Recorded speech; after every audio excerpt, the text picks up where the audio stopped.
Welcome back. We are having fun on this Friday, yes. talking about buying and selling homes.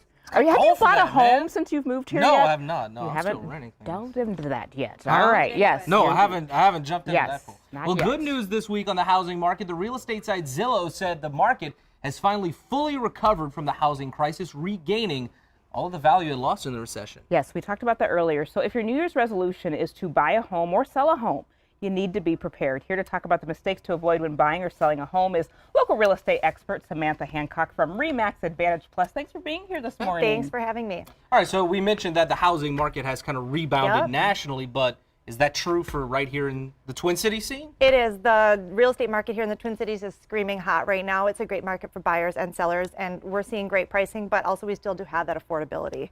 That's really good to hear. Yeah. So I'm going to ask this question because we always talk about this for sellers. Is it difficult to sell in the wintertime? I know my neighbors just took their home off the market. It's getting Okay. cold out. They think less traffic is going to come through. Talk about what you deal with when you try to sell in the winter.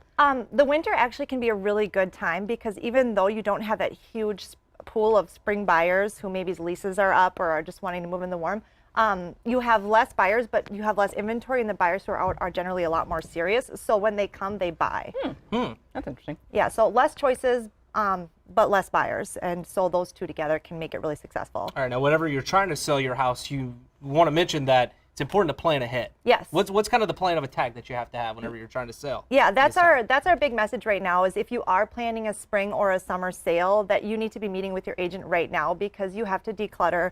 You maybe need to make some updates to your home, do some touch-ups, and then maybe even do some light staging. So the sooner you can make that contact with your agent and meet with them, the sooner you can get going and you're not going to be stressed out. That process for some people can take 30, 60, 90 days. What kind of touch-ups are you talking about from there? Is it major things or just like little fixtures? People need to touch up paint, they need to get their carpets cleaned up, but then too, trends are changing every year. Yeah. So there's little things that we can help people with, like picking out new light fixtures. Very inexpensive, but can make a huge difference. So doing that work up front means more money and a quicker sale.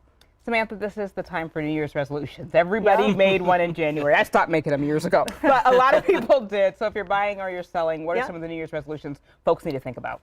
Really just making sure that they're digging into the details and planning ahead, which we just talked about. For buyers, it's making sure that you are taking a really formal approach to this process, not just calling on houses and going and meeting realtors at houses. You want to protect yourself. Meet in an office, get really informed about the process and about your home loan options before you get out in the field and start looking at homes. It's not a casual thing, so it's really important to dig into those details preemptively so that when it is time, you're ready. And as from a buyer standpoint, how do you make yourself more attractive to people? Yeah, saying like that you want, hey, I want to buy this house. The question has kind of changed, Yeah. right? A couple years ago, it was sellers, how do we attract buyers? Now with inventory so low, buyers need to really have their game buttoned up. So one thing they need to do right away is get a pre-approval letter from a lender, make sure that they're solid financially. In multiple offer situations, we've seen buyers writing letters to sellers to try and work with them. And then two, working with a really good agent can make or break whether or not you get that property.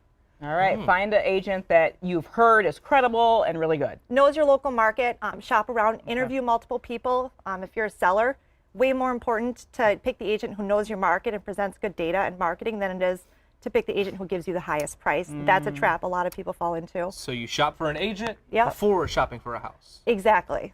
Yeah, partner Great with advice. somebody Enough. ahead of time. Love it. Samantha, thank you. We appreciate it. And of course, Samantha Hancock from Remax Advantage Plus. Have a great weekend, lady. Thanks Thank for you. coming on. Thank you so Hope much. you sell some houses. Yeah, we will. We will. That's what we do.